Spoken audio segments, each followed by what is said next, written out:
de las fibras del nervio óptico casi siempre aunado a un incremento de la presión intraocular, que normalmente debe ser menor de 21 milímetros de mercurio. Puede haber glaucomas con presiones intraoculares normales, pero lo que más vamos a encontrar es que se incremente la presión intraocular. Al haber una degeneración del nervio óptico, el paciente empieza a perder la capacidad de ver en la periferia y entonces empiezan a obtener una imagen que le llaman visión en túnel. Dentro de las afecciones de la luz tenemos las ametropías. El cristalino tiene la capacidad de poder dar una acomodación. O sea, la acomodación se define como la capacidad que tiene el cristalino para alargarse o encogerse para poder llevar a cabo la refracción de los rayos de luz y poder enfocarlos a nivel de la retina. Y tenemos varias ametropías que pueden afectarnos, sobre todo a nivel de la córnea, y que nos dicen que es una córnea en forma convexa. Entonces, los rayos de luz van a converger adelante de la retina. ¿Y esto qué nos va a dejar? Que el paciente tenga dificultad para ver a lo lejos. Entonces, ¿qué es lo que tenemos que hacer aquí para corregirlo? Poner lentes de forma cóncava. Sí, tenemos que poner lentes de forma cóncava. La hipermetropía se caracteriza porque hay un aumento de la concavidad y provoca una dispersión de la luz que caiga por detrás de la retina. Entonces el paciente va a tener dificultad para ver de cerca. Igual, el tratamiento pues sería utilizar lentes convexas. Y el astigmatismo se caracteriza porque hay una irregularidad a nivel ya sea de la córnea o del cristalino, que nos da nos puede dar la dispersión en diferentes puntos de la luz. Entonces el paciente va a ver de manera irregular. Por lo general, una manera de cómo podemos saber es cuando vemos hacia la luz a un objeto luminoso. Cuando vemos un resplandor alrededor de él, nos habla de que se están llevando a cabo varios puntos en la retina donde está enfocándose la luz, y eso nos puede hacer sospecha de que el paciente tiene astigmatismo. La catarata es una de las principales causas de ceguera reversible. Las causas de la catarata pueden ser por fármacos como los corticoides, la amiodarona, puede ser causado por procesos degenerativos o pueden ser causados por efectos congénitos. La catarata se define como un aumento de la opacidad del cristalino. Puede ser causado por alteraciones en metabolismos, por ejemplo en pacientes con diabetes, se incrementa una sustancia que se llama sorbitol. Este sorbitol va a traer agua, va a traer glucosa adentro del cristalino. Lo que va a empezar a hacer es que se empiece a empañar. Aumento de la degeneración, las fibrillas del cristalino se empiezan a degenerar, se empiezan a hacer más gruesas e inclusive pueden incrementar en tamaño y en volumen y hacen que el cristalino se haga un poco más rígido y se empiece a hacer más opaco. Y la otra es las radiaciones ultravioletas, por ejemplo los mismos de rayos del sol o los pacientes que trabajan en la soldadura o que soplan vidrio. Otra es la causa más frecuente es la senil. La otra es la congénita. La congénita puede ser por un error en el metabolismo, sobre todo a nivel de la galactosemia, que está casi relacionado con esto de acá. Pero también hay ciertos virus que provocan alteraciones en el cristalino, y uno de ellos es la rubiola. Entonces es una catarata congénita. Cuando tenemos un recién nacido con una catarata, hay que pensar que tenga una afección por una rubiola. Se asocia más manifestaciones, ¿verdad? Pero hablando propiamente del ojo, provoca catarata. Doctor, ¿y por qué decían que le quitaban el cristalino a los peces? No, cuando el tratamiento de una catarata, que es la opacidad del cristalino, lo que hay que hacer es quitar el cristalino, porque acuérdate que la catarata es una opacidad del cristalino. Entonces, ¿quién es la que te está dando la dificultad para ver? El cristalino. ¿Qué es lo que hacen los oftalmólogos? Quitan el cristalino y te ponen una lente intraocular. El tratamiento es retirar el cristalino. Te lo reemplazan por una lente intraocular. Las miodesopsias, es importante saberlo, las miodesopsias le llaman moscas flotantes. Por lo general no traducen ningún problema, la mayoría de las veces. Se debe a que en el vitrio existe un gel que se llama vitrio, que en ocasiones ese gel se puede condensar y se pueden formar pequeños grumos o fibrillas, y pues cuando chocan con la entrada de la luz, pues puede dar la imagen de que hay moscas flotantes. Una manera sencilla de poder valorarlos es ver hacia una superficie de color blanco y mover el ojo para uno y el otro lado, y si se mueven nos dice que hay pequeños grumos dentro del humor vitrio. Entonces, ¿qué tenemos que hacer? Tenemos que revisar fondo de ojo para descartar que no haya una afección en humor vitrio. La mayoría de las veces, por lo general, no se traduce en nada, simplemente es un proceso degenerativo. De la retina debemos de saber cuya función cuál es, pues recibir los estímulos visuales para transformar ese estímulo en energía y mandarlo hacia la corteza visual, en el lóbulo occipital. La retina tiene dos capas, la capa neural y una capa capilar. La neural, que es para la visión, tenemos dos. Está formado por dos tipos de fotorreceptores.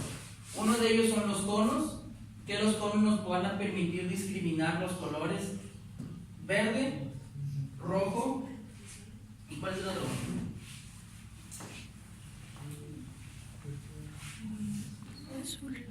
Azul, verde, rojo, azul. Nos permite discriminar esos colores, y tenemos que en la retina hay una estructura que se llama mácula. La mácula es una mancha, se llama mácula, que es una mancha donde no hay capilares. Por lo general se caracteriza porque es la zona donde hay mejor visión. En esa zona se caracteriza porque hay grande cantidad de conos.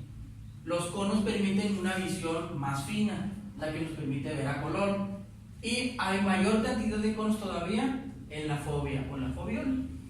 Los bastones se encuentran dispersos, y ¿cuál es su función? Discriminar entre el blanco y el negro. Doctor, entonces parece una pregunta tonta, pero los perros no tienen conos. Pues no. ¿Tienen puros bastones? Ven puro blanco y negro, así es. Bueno. La capa capilar, su función ¿cuál es? Nutrir la retina. Eso es importante en hablar de la capa capilar, porque hay una patología que principalmente es la retinopatía. La retinopatía casi siempre puede ser por la diabetes o la presión, retinopatía diabética o retinopatía hipertensiva. La más frecuente que van a ver es la retinopatía diabética. La retinopatía diabética se divide en dos tipos: proliferativa y no proliferativa.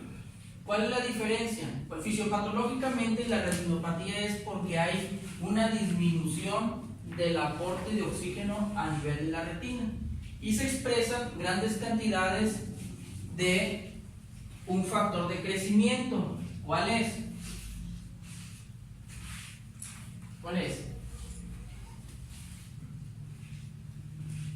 Si hay poca cantidad de oxígeno, ¿cómo compensaría esa hipoxia para que llegue más oxígeno al área afectada?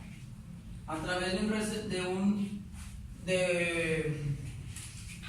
un factor de crecimiento que se llama factor de crecimiento de endotelio vascular.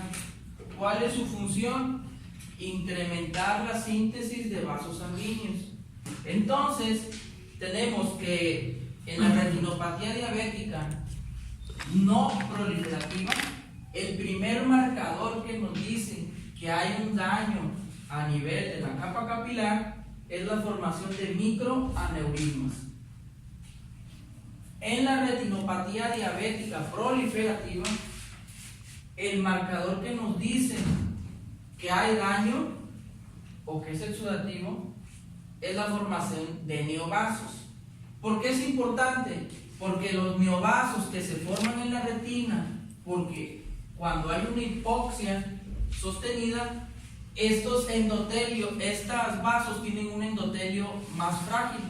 Entonces, los incrementos de la presión pueden hacer que se rompan con mayor facilidad, provocando hemorragias y exudados a nivel de la retina, que a la larga nos van a traer ya sea una condición que se llama degeneración macular, que es una de las principales causas también de ceguera irreversible.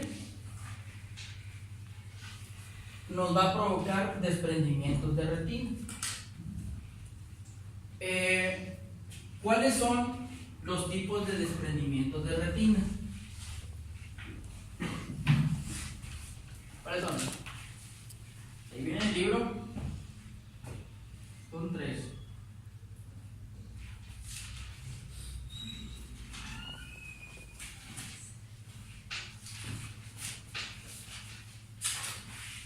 ¿Cuáles son, Doble?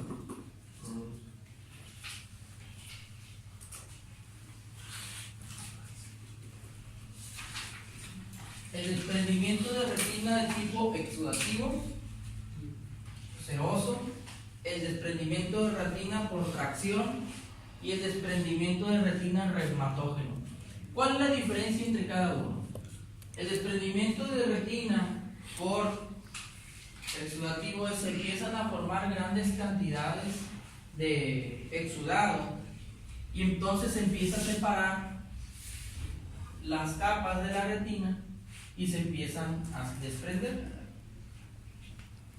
En el tipo de desprendimiento de retina por tracción, por su nombre lo dice, tracción, se empiezan a formar pequeñas cicatrices que van a jalar la retina, ¿sí? Y eso va a hacer que se desprenda o se separe la capa neural, la capa capilar. Y el reumatógeno se caracteriza porque hay una ruptura de la capa de la retina. Al haber una ruptura de la retina se forma un agujero, y al formarse un agujero el humor acuoso se empieza a meter a través de ese agujero y empieza a desprender la retina. Entonces empieza a separarse también lo que es la capa neural de la capilar. El retinoblastoma es uno de los principales tumores en la infancia. Se caracteriza porque también provoca una opacidad. Por lo general forma algo que se llama leucocoria, ¿sí? O reflejo blanco. En condiciones normales la retina cuando se le ilumina tiene un color amarillento rojo y le llaman reflejo rojo. Entonces cuando nosotros vamos a revisar fondo de ojo, ponemos el oftalmoscopio y primero debemos de valorar que esté bien el reflejo rojo. Entonces nosotros decimos que los medios refringentes del ojo están permeables: córnea, cristalino, humor acuoso, y reflejan directamente ¿hacia dónde? Hacia la retina. Entonces me dice que todo está limpio. Cuando vemos una irregularidad, entonces se empiezan a ver opacidades y el reflejo rojo se empieza a distorsionar. Cuando vemos un reflejo blanco, le llamamos leucocoria, y hay que pensar que hay alguna afección a nivel de la retina. ¿Cómo podemos valorarlo? Por ejemplo, alguna vez hemos tomado fotos a un gato, le hemos tomado fotos a un perro y hemos visto que los ojos por lo general salen blancos. Entonces, esto es lo mismo, se va a ver así. Cuando veamos eso, hay que descartar en los niños que no se asocie a un retinoblastoma. El otro signo que vamos a encontrar es el estrabismo. Ahorita vamos a hablar del estrabismo. Y esto es causado porque se suprime un gen que se llama gen supresor del retinoblastoma. Y esto provoca que haya un aumento de la proliferación de células neoplásicas. Y es más frecuente a nivel de la infancia. El estrabismo, ¿qué es el estrabismo? A grandes rasgos, el estrabismo es la pérdida del paralelismo de los ojos. ¿Qué esto que provoca? Que se pierda el eje visual. Y tenemos dos tipos, el paralítico y el no paralítico. Paralítico, pues su nombre lo dice, se paraliza uno de los músculos extraoculares. Entonces, ¿cuáles son los músculos extraoculares? Recto interno, recto interno, recto externo, oblicuo superior, oblicuo inferior. Entonces, es importante saber cuál de los músculos está afectado, porque uno de los principales motivos de consulta del estrabismo, ¿cuál va a ser? La diplopia o visión doble. De acuerdo a la lesión